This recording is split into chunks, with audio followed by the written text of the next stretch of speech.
ದಲಿತರಾಗಿ ಕೆಲಸ ಮಾಡುವಂತ ಪೋಷಕರು ಕೂಡಿ ಒಂದು ಸಂಘಟನೆ ಹುಟ್ಟಾಕಿ ನಮ್ಮ ಭದ್ರತೆಗಾಗಿ ಹೋರಾಟ ಮಾಡುವಂತ ವ್ಯವಸ್ಥೆ ಬರಬೇಕು ಅನ್ನುವಂತ ನಿಟ್ಟಿನಲ್ಲಿ ವಿಚಾರ ಮಾಡುವಾಗ ಭದ್ರಾವತಿ ಶಿವಮೊಗ್ಗದಲ್ಲಿ ಪ್ರೊಫೆಸರ್ ಆಗಿರುವಂತ ಲಾ ಕಾಲೇಜಿನಲ್ಲಿ ಪ್ರೊಫೆಸರ್ ಆಗಿರುವಂತ ಶ್ರೀಯುತ ಪ್ರೊಫೆಸರ್ ಬಿ ಕೃಷ್ಣಪ್ಪನವರು ಆ ಕಡೆಯಿಂದ ಎರಡನೇ ಫೋಟೋದಲ್ಲಿ ಇರುವಂತವರು.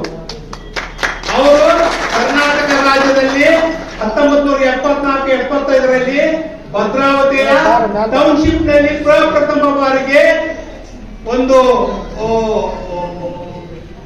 DSS ಅನ್ನ ಸ್ಥಾಪನೆ ಮಾಡಿದಂತ ಕೀರ್ತಿ ಅವ್ರಿಗೆ ಸಲ್ತದ. ಗಿರಿಯಪ್ಪನವರು ಅಧ್ಯಕ್ಷರಾದ್ರು, ಇವರು ಕಾರ್ಯದರ್ಶಿಗಳಾಗಿ ದಲಿತ ಸಂಘಟನೆ ಅಂದು ಪ್ರಾರಂಭವಾಯಿತು.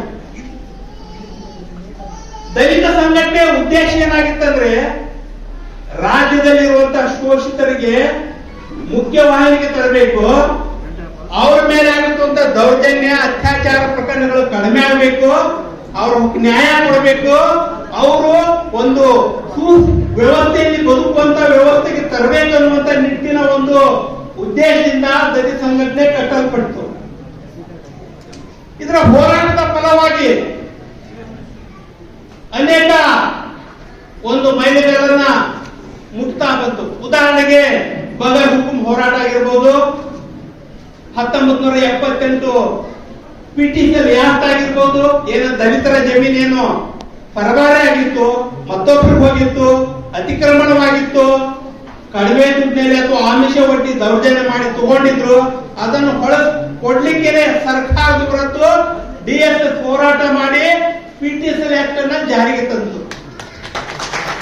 ಮಹಿಳೆಗಳು ಅಷ್ಟೇ ಅಲ್ಲ, ರಾಜ್ಯದಲ್ಲಿರುವಂತಹ ಶೋಷಿತರು ಮಲ ಹೊರುವ ಪದ್ಧತಿ ಅನುಸರಣೆ ಮಾಡ್ತಾ ಇದ್ರು, ಆ ಕೆಲಸ ಮಾಡ್ತಾ ಇದ್ರು. ನಮ್ಮ ಜನ ಮಲ ಹೊರಬಾರ್ದು, ಅವರೊಂದು ಗೌರವವಾದಂತ ಬದುಕು ನಡೆಸಬೇಕನ್ನುವಂತ ದೃಷ್ಟಿಯಲ್ಲಿ ಒಂದು ಹೋರಾಟ ಮಾಡ್ತಾ ಬಸಲಿಂಗಪ್ಪನವರು ಇರುವಾಗ ಕರ್ನಾಟಕ ರಾಜ್ಯದಲ್ಲಿ ಮಲ ಹೊರುವ ಪದ್ಧತಿ ನಿರ್ನಾಮ ಮಾಡಂತ ಕೀರ್ತಿ DSS ಸಲ್ತದ. ದಲಿತ ಸಂಘಟನೆ ಹೋರಾಟ ಮಾಡ್ತಾ ದಲಿತರ ಮೇಲೆ ಏನು ದೌರ್ಜನ್ಯಗಳು ನಡೀತಿತ್ತು, ಈ ದೌರ್ಜನ್ಯವನ್ನು ತಡೆಗಟ್ಟಲಿಕ್ಕೆ ಒಂದು ದೌರ್ಜನ್ಯ ಕಾಯ್ದೆ ಬರಬೇಕು ಅನ್ನುವಂತ ದೃಷ್ಟಿಯಿಂದ ಹೋರಾಟ ಮಾಡಿ 1998 ಅಟ್ರಾಸಿಟಿ ಆಕ್ಟ್ ಅನ್ನು ಜಾರಿಗೆ ತಂದಂತ ಕೀರ್ತಿ DSS ಸಂಘಟನೆಗೆ ಸಲ್ತದ. ಏನ್ರಿ ಬರೀ ನೀವು ದಲಿತರ ಬಗ್ಗೆ ಹೋರಾಟ ಮಾಡಿದ್ದೆ ಹೇಳ್ತೀರಿ, DSS ಸವರ್ಣೀಯರ ಬಗ್ಗೆ ಏನು ಕೆಲಸ ಮಾಡಲಿಲ್ಲ ಅನ್ನುವಂತ ಭಾವನೆ ಇಲ್ಲಿರುವಂತ ವರ್ಗದವರಲ್ಲಿ ಮೂಡಬಹುದು. ಆದ್ಮೇಲೆ ಕೋಲಾರದಲ್ಲಿ ಒಂದು ಕುಂಬಾರ ಕುಟುಂಬ ಇತ್ತು, ತುಂಬಾ ಹಿಂದುಳಿದಂತ ಕುಟುಂಬ. ಅವರ ಆಸ್ತಿಯನ್ನು ಸಬಲರು ಕಬಳಿಸಿದ್ರು. ಸಬಲರು ಅವರ ಆಸ್ತಿಯನ್ನು ಕಬಳಿಸಿದಾಗ ಪ್ರತಿರೋಧ ವ್ಯಕ್ತಪಡಿಸಿದ್ದಕ್ಕೆ ಆ ಕುಂಬಾರ ವ್ಯಕ್ತಿಯನ್ನ ಕೊಲೆ ಮಾಡಿ ಅವರ ಮಗಳ ಮೇಲೆ ಅತ್ಯಾಚಾರ ನಡೀತು. ಅಂತ ಘಟನೆಯನ್ನ DSS ಹೋರಾಟ ಮಾಡ್ತಾ ಪ್ರತಿಭಟನೆ ಮಾಡಿ ಅಲ್ಲಿಂದ ಬೆಂಗಳೂರು ಚಲೋ ಹೋರಾಟ ಮಾಡಿ ಆ ಕುಟುಂಬಕ್ಕೆ ನ್ಯಾಯ ಕೊಡಿಸಿ ತಪ್ಪಿತಸ್ಥರಿಗೆ ಶಿಕ್ಷೆ ಕೊಡಿಸುವಂತ ವ್ಯವಸ್ಥೆಯನ್ನ DSS ಮಾಡಿದಂತ ಮಹಿಳೆಗಳನ್ನ ತಮ್ಮ ಮುಂದೆ ನಾನು ನೆನಪಿಸ್ತಾ ಇದ್ದೀನಿ.